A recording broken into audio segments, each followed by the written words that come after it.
Kita berada di episode 77, Cinta Segitiga. Kenapa bisa terjadi? Oke guys, assalamualaikum warahmatullahi wabarakatuh. Berjumpa lagi tentunya bersama kita di Pelita.hati207. Aduh, yang namanya cinta itu ya, cinta tegarkan hatiku, tak mau. Gue diprotes ntar aja sama si Jahid Tel Aviv ya. Karena ya Allah nih, bukan cuma Jahid doang deh ya, pasti kalian juga banyak yang protes deh, apalagi si Jessica nih. Aduh, pokoknya kalau bahas tentang cinta tuh bener-bener deh, pasti ada duka, ada lara, ada bahagia, ada sengsara, segala macamnya tuh campur aduk. Ditambah cinta segitiga, ya kan? Emang tepung doang tuh segitiga biru ya, cuma cinta ini juga ada segitiganya gitu kan. Pengertian cinta segitiga ini ya, tapi sebelum gue lanjut ke pengertian cinta segitiga dan jenisnya, kemudian penyebab cinta segitiga, kemudian tanda-tanda cinta segitiga itu apa aja, definisinya segala macam, gue pengen ngasih tahu ke kalian kalau segera subscribe sekarang juga Pelita Hati 207, karena kalau kalian nggak subscribe itu rugi banget, karena di sini tuh channel yang membahas tentang segala sebagai macam ya problematik dalam kehidupan kalian. Dan yang sudah subscribe, saya ucapin terima kasih banyak karena dukungan kalian itu berarti banget bagi gue gitu. Nah, gue pengen nanya nih di antara kalian, kalau siapa nih di antara kalian yang ketika sekolah dulu mungkin pernah mengalami cinta segitiga? Kalau kalian ada yang pernah jatuh cinta mungkin wajar kali ya, tapi yang cinta segitiga ini nih gitu kan, siapa nih di antara kalian? Ada pasti ya. Nah, gue pengen ngasih tahu juga nih, cinta segitiga ini nih apa sih gitu sebelum kita bahas terlalu lebar dan panjang. Jadi cinta segitiga adalah situasi di mana tiga orang memiliki perasaan cinta atau ketertarikan romantis terhadap satu sama lain, membentuk hubungan yang kompleks dan seringkali menyakitkan ya. Jadi contoh, Junaid mencintai Mawar, Mawar mencintai Andi. Jadi cintanya tuh berputar-putar gitu. Nah, ini jenis cinta segitiga klasik ya. Waduh, soalnya cinta segitiga itu ada 3 jenis nih. Ada klasik, ada cinta segitiga tidak berimbang, kemudian ada cinta segitiga fantasi. Nah, yang klasik ini yang si A mencintai si B mencintai si C gitu. Nah, ini nih ya jangan C mencintai A juga, kalau muter gitu malah Bambang dong ketemu Dimas kan. Lagi bete ya. Nah, ada juga nih ya cinta segitiga tidak seimbang. Apa itu? Jadi ketika A mencintai B, B mencintai A, tapi A juga mencintai C. Nah gitu. Kalian bisa paham gak sih? Jadi gini, A itu sukanya sama si B, B sukanya sama si A. Jadi A sama si B ini kayak saling cinta gitu. Tapi si A malah mencintai si C. Mungkin C ini adalah teman dari si A kali, seperti itu. Teman dari si B mungkin seperti itu. Jadi ya seperti itulah ya, cinta segitiga tidak seimbang gitu. Ada juga cinta segitiga fantasi. Contoh nih, A mencintai B tetapi B tidak menyadari atau tidak membalas perasaan A, seperti itu. Ini sih lebih ke cinta bertepuk sebelah tangan ya kalau seperti ini. Nah, penyebab cinta segitiga tuh apa sih? Yang pertama itu adalah ketergantungan emosional. Jadi maksudnya adalah gini, emosional kalau dalam bahasa Indonesia atau bahasa sehari-hari itu adalah rasa dimana kita tuh marah gitu. Emosional tuh kayak marah, amarah, kayak emosi, kayak apa lu lihat-lihat. Nah, mungkin seperti itu kali ya. Tapi emosional bahasa psikologis itu adalah sebuah perasaan atau warna atau ekspresi dari perasaan jiwa seseorang. Itu namanya emosional. Tidak harus marah. Cinta berlebihan juga termasuk di dalamnya emosional. Yang berikutnya adalah kurangnya komunikasi yang efektif. Jadi pada saat pada saat terjalin kasih begitu ya, itu tidak ada komunikasi yang efektif, tidak ada komunikasi yang bagus di antara pasangan tersebut, sehingga memiliki cenderung untuk ya udah deh gue kayaknya jatuh cinta ke yang lain aja deh, karena yang lain tuh punya perhatian yang bagus begitu ya. Yang berikutnya adalah perasaan tidak aman atau tidak percaya diri. Jadi karena ngerasa dengan pasangannya itu tidak aman dan juga tidak percaya diri kalau bawa pasangannya kemana-mana. Sorry gue kena asam lambung kayaknya nih. Naudzubillah min dzalik.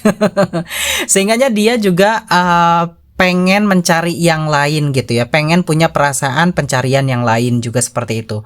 Yang berikutnya adalah pengalaman masa lalu yang menyakitkan, biasanya karena terhianati, karena disakiti, karena punya perasaan terhianati seperti itu ya. Jadi ya udah deh, gue cari yang lain aja, sehingga terbentuklah cinta segitiga. Kemudian penyebab cinta segitiga berikutnya adalah keterlibatan dalam hubungan yang tidak sehat. Nah itu toxic relationship yang pernah saya bahas juga di channel ini, tentunya di konten atau di episode yang lain. Coba kalian scroll ke bawah, di situ ada toxic relationship ataupun hubungan racun ya. Dan hubungan yang racun ini juga menyebabkan seseorang itu tertarik kepada orang lain yang akan menyebabkan cinta segitiga. Berikutnya nih ya, tanda-tanda cinta segitiga. Nah, tanda dari cinta segitiga itu apa sih? Satu ya, perasaan cinta yang kuat terhadap dua orang jelas ketika maksudnya ini tuh masuk dalam definisi cinta segitiga ya. Jadi ketika perasaan kalian ke si A gede, tapi perasaan kalian ke si B juga gede banget. Nah itu.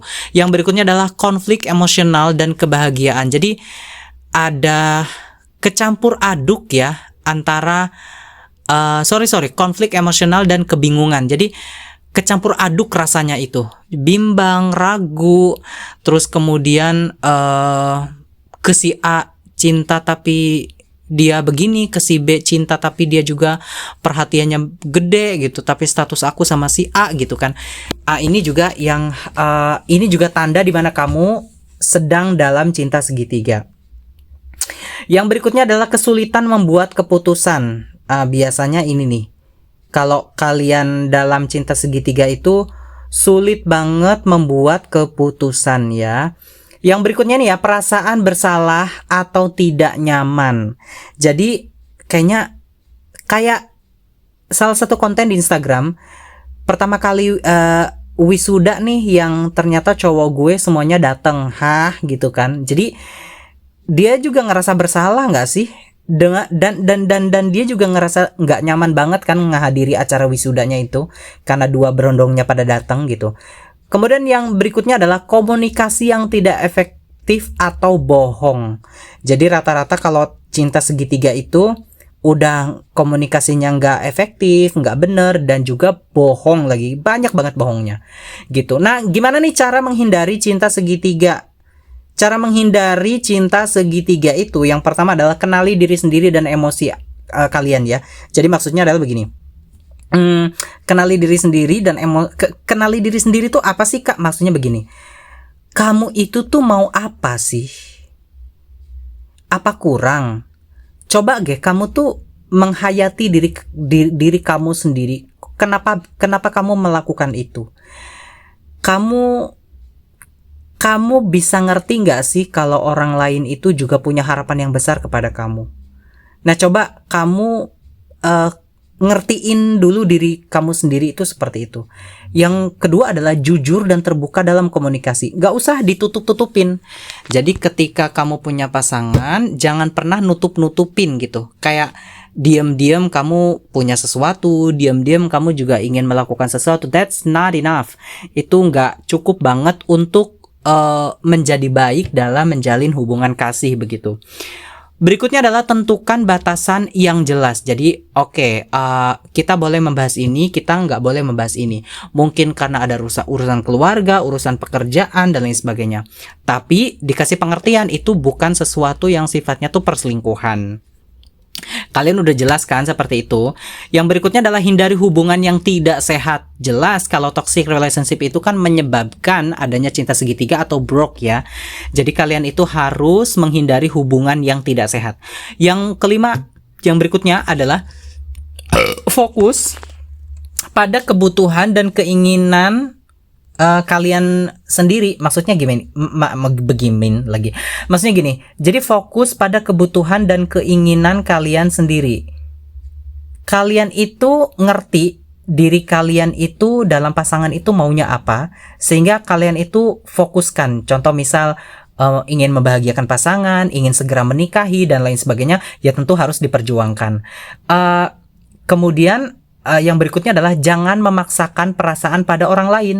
Contoh, kalau orang lain itu tidak suka dengan kamu, kamunya suka dengan orang lain, yang ternyata kamu caper banget sama orang itu, sementara kamu sudah punya pasangan misal. Nah, ya kamu jangan maksain perasaan kamu ke orang lain. Itu tuh cara menghindarinya. Yang berikutnya nih ya, berikan waktu dan ruang untuk diri sendiri. Maksudnya begini, ada momen pada saat kamu mungkin jatuh cinta kepada yang lain, kamu sejenak ku terdiam dan membisu. Nah, kamu tuh diam dulu sejenak ya, diam dulu sendiri gitu ya, memikirkan bahwa oh ini nggak baik loh, ini nggak baik untuk hubungan loh ya, dan lain sebagainya ya. Nah, jadi dilema dan serba-serbi cinta segitiga itu banyak banget, dan gue pengen ngasih tahu juga nih ya ke kalian, ada nggak sih di antara kalian yang sudah memenuhi, oh kak, kalau aku mah enggak, ternyata enggak. Aku tuh cuma suka sama seseorang, cuma nggak bisa ngungkapin aja. Dan memang aku nggak ngungkapin aja. Ya itu juga masuk dalam cinta segitiga. Tetapi kamu memang satu poin kamu hebat, kamu bisa mengontrol ataupun kamu bisa tidak dalam pengendalian orang lain. Jadi kamu keren. Rasa itu tidak bisa dibuang ya, tetapi rasa itu juga bisa dikontrol gitu. Nah, demikian ya penjelasan tentang cinta segitiga ya. Dan jangan lupa subscribe, dan jangan lupa kalian coba bisa komen ya di bawah, apakah kalian termasuk yang punya cinta segitiga atau tidak. Demikian pembahasan kali ini tentang cinta segitiga, apa, bagaimana, dan cara mengatasinya, cara menghindarinya. Dan jangan lupa tetap tersenyum ya, sarapan kalau kalian mau sarapan. Dan wabillahi taufik wal hidayah. Wassalamualaikum warahmatullahi wabarakatuh.